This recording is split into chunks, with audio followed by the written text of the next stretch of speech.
Jojoba. Cavalinho um pouquinho mais quente também. Durinho.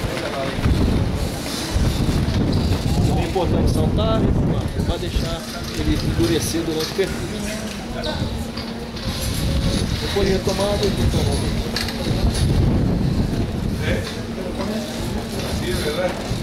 Chegar sustentando o cavalo, não brigando. Ele vai arrancar duro.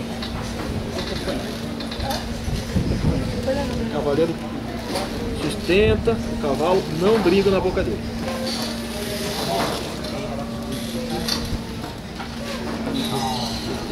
Vendo que quando o ginete puxou a rédea, o cavalo deixou a pata.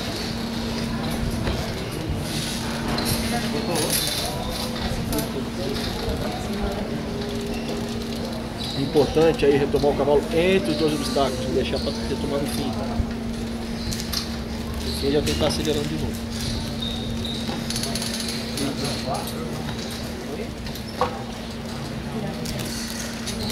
Tranquilo, Tri?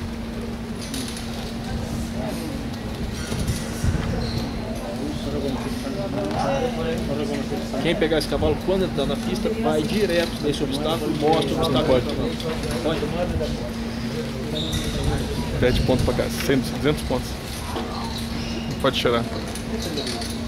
Preparar bastante essa curva.